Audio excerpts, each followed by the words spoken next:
Hello and welcome to our SoDak16 preview. I am Jason Andera, Midco Sports Network. This is Darren Tipton of Adrenaline Fundraising, and you've done a lot to help promote the sport of volleyball. And today, we're going to preview the SoDak16 starting with Class B. First of all, your impressions of Class B this year. We've always known about some of these teams that seem to make a perennial push, but just give me your impressions of this entire bracket. Yeah, we talked about the big three. It came back from last year with Northwestern, defending state champs. Warner would be there. We talked about Chester, and again, that's her 1, 2, and 3 seeds. But other teams that we thought maybe at the beginning of the year, like Ethan, Arlington, Dubrook coming back after a state tournament. Some of those teams making a push, and they've, this class has really gone a lot like the preseason forecast, other than maybe like a Burke, a Fulton making a push. And now it's time, but there's also 16 teams that have a chance to be that next team and knock somebody off and become one of those perennial powers. But as of right now, the season has gone pretty much as most people would have projected it to. Well, we are going to get a look at Darren's predictions, but we're going to go through each and every matchup of the SoDak16, which begin Tuesday night already. So let's get started with the Northwestern Hardin County matchup. Now, we had a chance to sit down with Nora Groft and ask her about how her season's going, and here's what she had to say. The team's starting to really come together. I know there's always high expectations. We've won the last 2 titles, but in that, we've also graduated some very, very good volleyball players, and so it's just always an opportunity to bring more younger kids into the mix and have them fill some of those roles. And I'm just really happy with where our team is right now. Our offense is really starting to take off because our back row is starting to play a little better, and we're just really excited for our opportunity to play in the SoDak16 this week. Hardin County is traditionally a team that has gone to the state tournament, so they're usually one of the better teams out West River, so we're excited for our opportunity to see it. All right, there's a look at Northwestern, always a good team. Let's talk about this Northwestern team a little bit.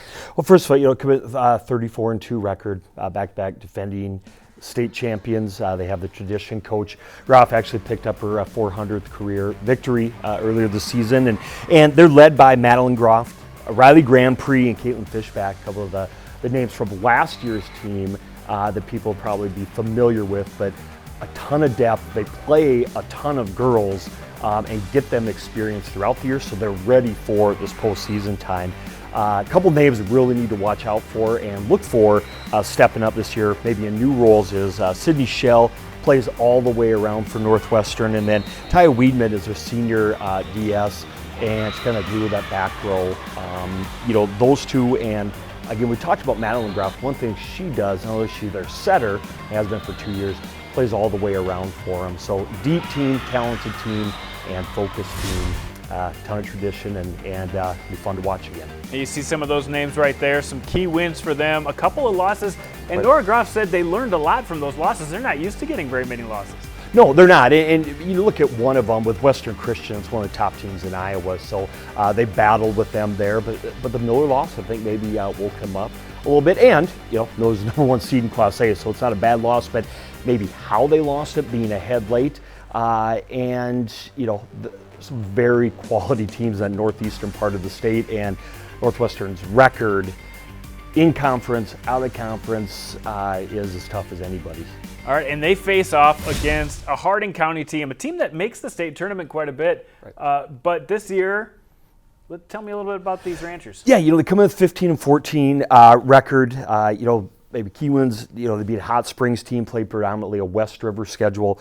Sadie Podzimic, senior outside hitter, their top player. Other names to watch for: Gracie Gilbert, another senior in the middle, Sydney Peterson, senior libero, and then Logan Kautzman, sophomore setter for them. So breaking in a new setter. Had a lot of tradition, Hardin County, but have had kind of a rebuilding struggle this year. There's a look at the Hardin County Ranchers, 15-14 on the year.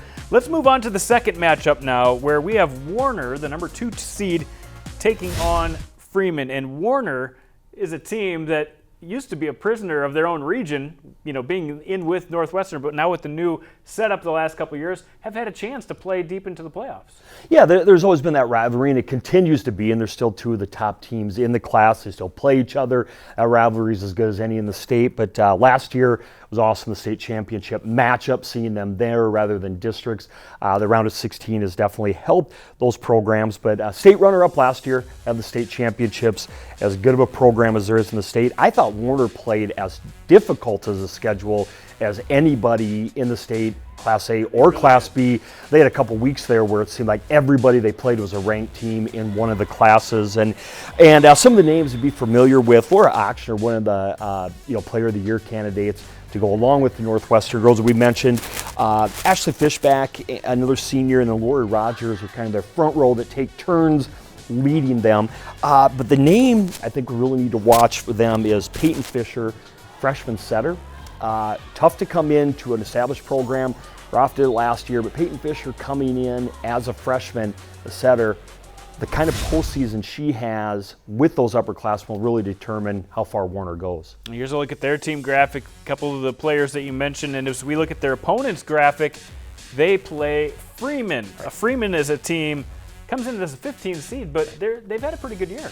Yeah, they really have. They another strong schedule, some quality losses on their schedule. They knocked off Canastota to get to advance to the SoDak16. Emily Miller, junior middle hitter. Jamie Glanzer, junior libero.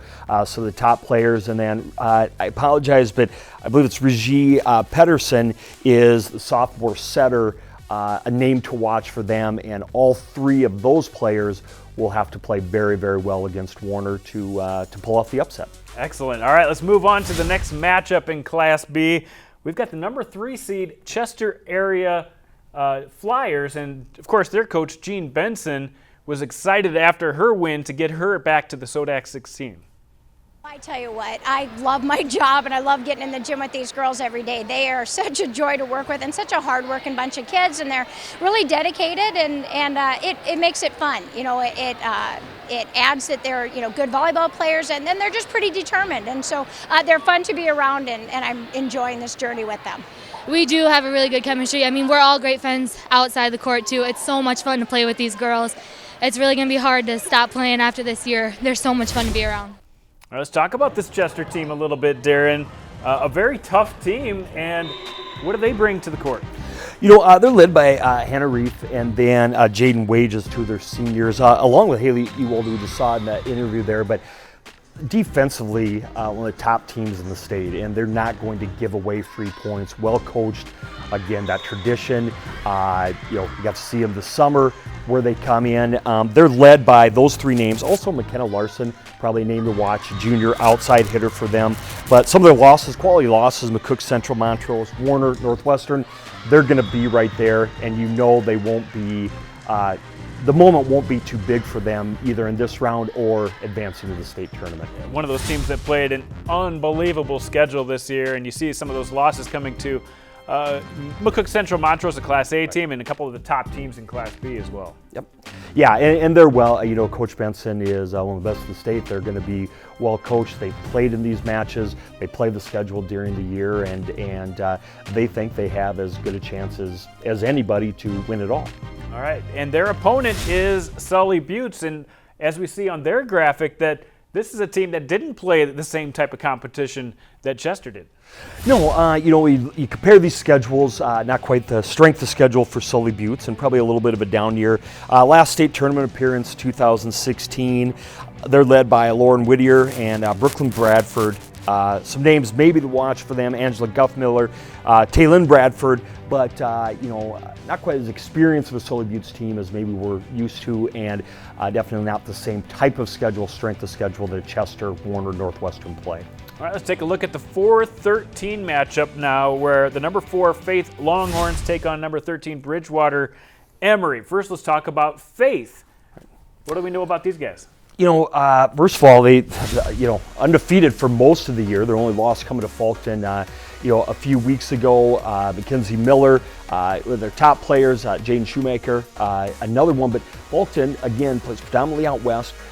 Dominated the teams that they played out West River. Played who's on the schedule and yeah, got it done. Exactly. And you have to look at that, a team that has had some postseason success, and we're just looking for, what they will do in this matchup with BridgewaterEmery. I think a difficult matchup because, again, the only ranked or top opponent they played in Fulton, that was their only loss on the season. So still a lot to be determined, and they're going to have their shot to educate all of us starting tomorrow night. Well, they'll have a tough opponent in BridgewaterEmery, and as we see on their graphic, this is a team that comes in as a 13 seed, right, and they're kind of new to this state tournament thing.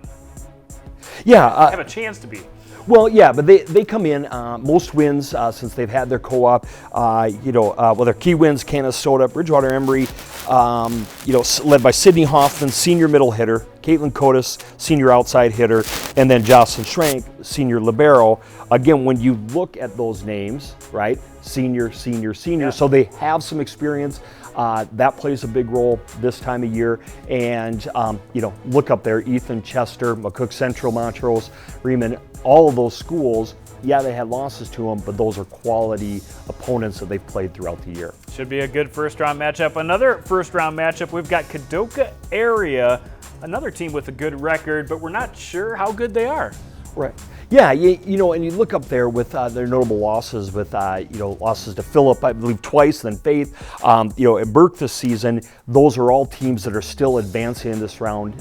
They did split with Phillip on the year, but coming in with a 28-4 record. Again, not a lot of knowledge about their team, top players, Alyssa and then Eisenbraun, and then Hutchinson are, some of their top names, but again, Kadoka, a team that the rest of South Dakota still needs to learn a lot about. They do, and their opponent is Kimball White Lake, and Kimball White Lake is another team in there that's played a lot of these teams around the area that are pretty good.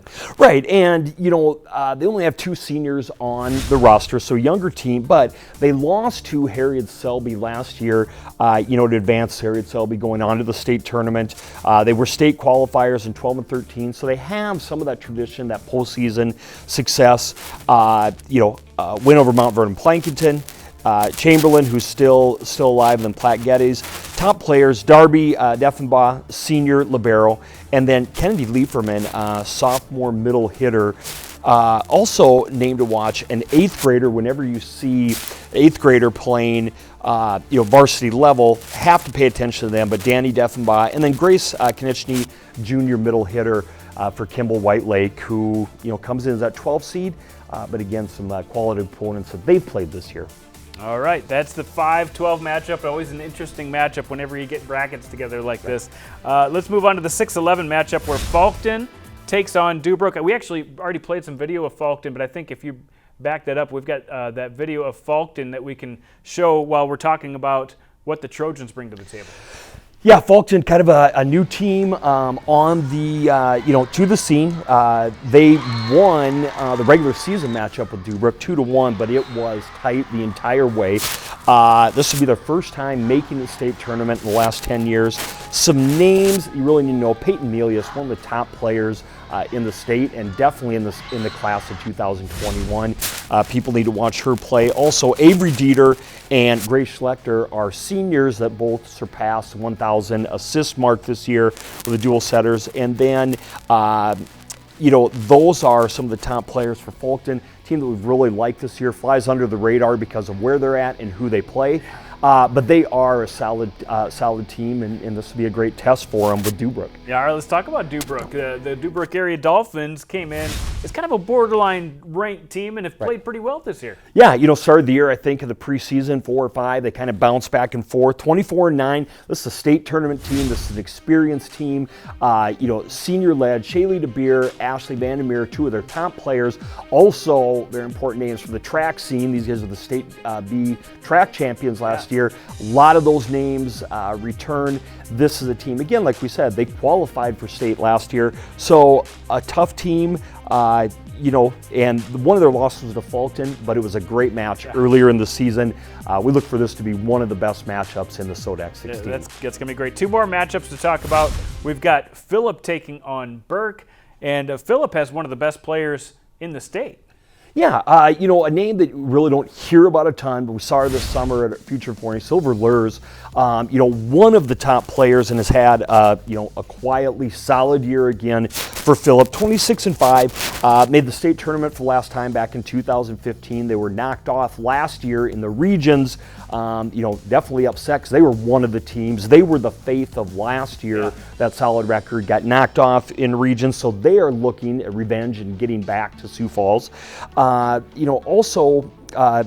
name is Josie Rush to go along with Silver Lures. And then a couple of the underclassmen to listen for, watch for, are Jewel Jones, Tara Menzel, and then Copper Lures, obviously younger sister of Silver. But watch out for Phillip. They're starting to build something out there, and one of the top teams, Class B teams, West River, every single year. And their opponent, Burke.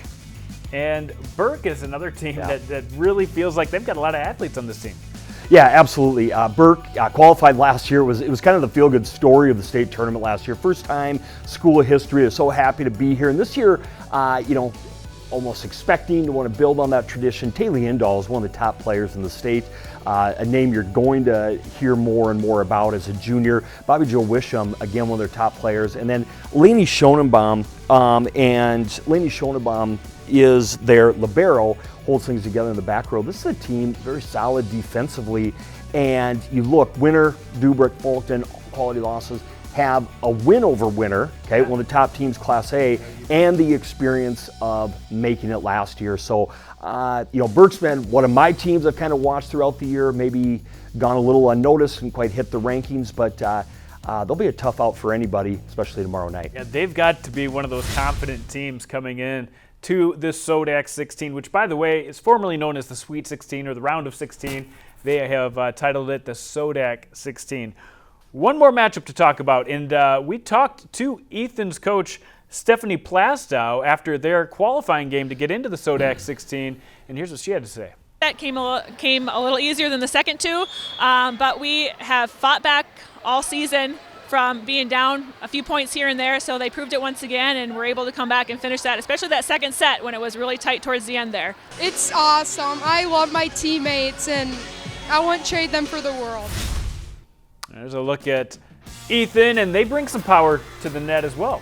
Yeah, this has been a team that's been fun to watch, getting better and better the last couple of years. Still junior, sophomore dominated team, but the seniors that do contribute definitely give them that experience. Arlington up there, but with Easton, Jada Plastow, their front row leader, junior outside hitter. Carly Gustafson, a senior middle hitter, also part of the strength of that front row. Jessica Barcher, the junior setter. Obviously, we know how important that position is. And then Maddie Miller is our junior libero, solidifying the back row. Molly Miller, another one of the seniors. Their other middle that contributes and gives them that experience. This is a team that's been on a mission. It's been neat watching them improve last year, this year, with kind of making the state tournament as their goal in mind for this year, and they're one game away from that. And their opponent is Arlington. Of course, Anita Beck always brings a strong team this time of the year.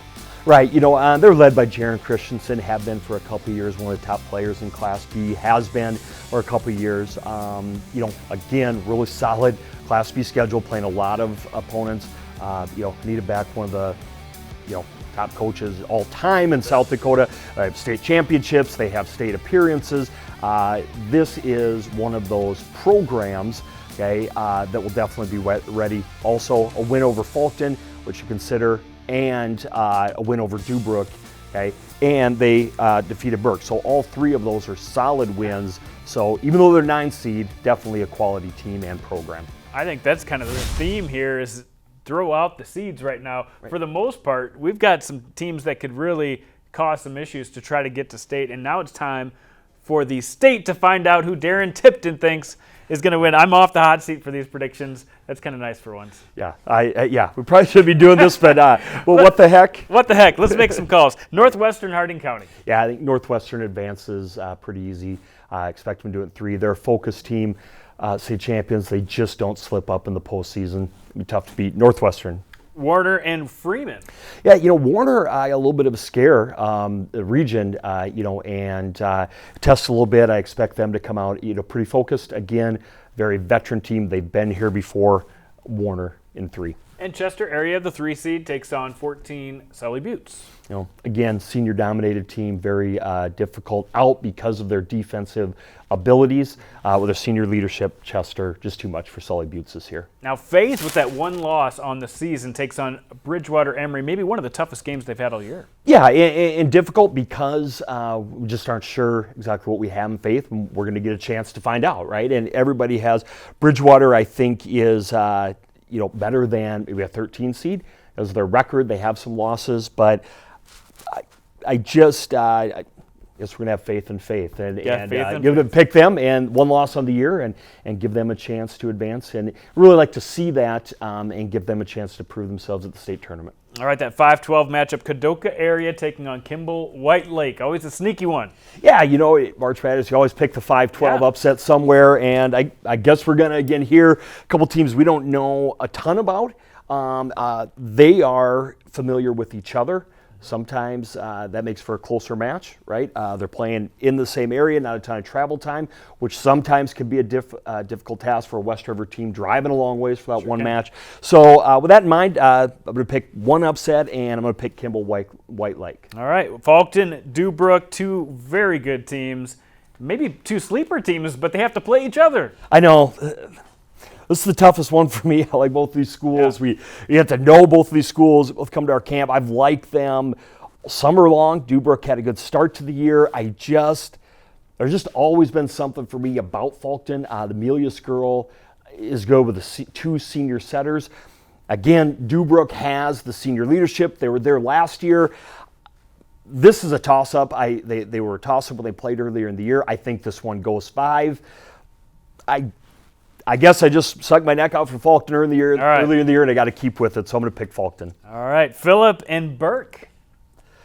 Yeah, it is difficult. I don't know as much other than Silver Lures is a great player. A little bit down for Phillip with the 5 losses. Burke plays a more difficult schedule during the year. I'm going to take Burke over Phillip in the 7-10. I'm going to take the 10 seed. And then the old 8-9, Ethan and Arlington.